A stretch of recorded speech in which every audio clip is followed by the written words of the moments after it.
Donc mon frère Ryan avait 25 ans. Il s'est installé en région parisienne depuis quelques mois après avoir été récemment diplômé chirurgien dentiste. Pour lui, c'était que temporaire parce que notre famille habite à Toulouse et il comptait travailler un peu en région parisienne auprès de ma tante qui est également dentiste avant de rentrer et s'installer auprès de sa famille.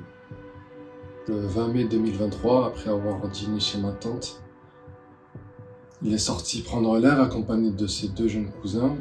Et ils sont sortis devant chez ma tante à 50 mètres d'un commissariat et à 20 mètres d'une base militaire Vigipirate. Ils ont été encerclés par une bande de 10 personnes qui sont sorties de nulle part. Ils n'ont pas eu le temps d'échanger le moindre mot, qu'ils ont été attaqués et mon frère a été assassiné sur le champ. Ils ont tenté également de tuer mon jeune cousin. Donc ces personnes se sont enfuies lorsque mes cousins ont appelé à l'aide.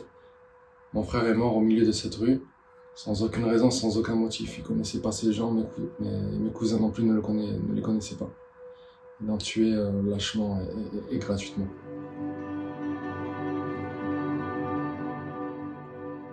Donc beaucoup de personnes ont témoigné leur soutien, des personnes qu'on ne connaissait pas, quelques politiques, des anonymes, etc.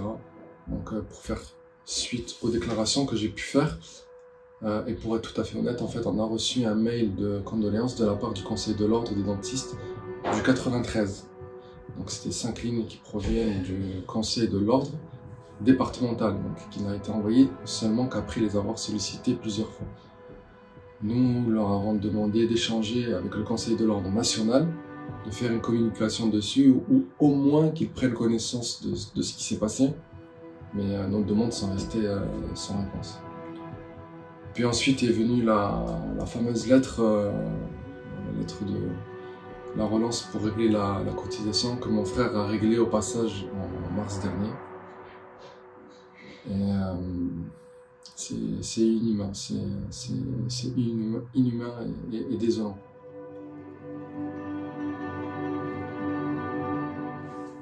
On ne demande pas grand chose, on demande juste la reconnaissance. Une lettre de leur part en fait aurait été la bienvenue pour présenter leurs condoléances en bonne et due forme.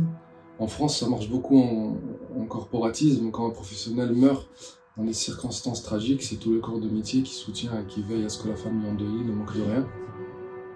On a reçu des courriers qui viennent de Nouvelle-Calédonie, de l'île de la Réunion, de partout en France, qui ont présenté leur soutien et leurs condoléances. Le Conseil de l'Ordre, qui est censé représenter et protéger les dentistes, n'a rien fait. Au contraire, ils ont envoyé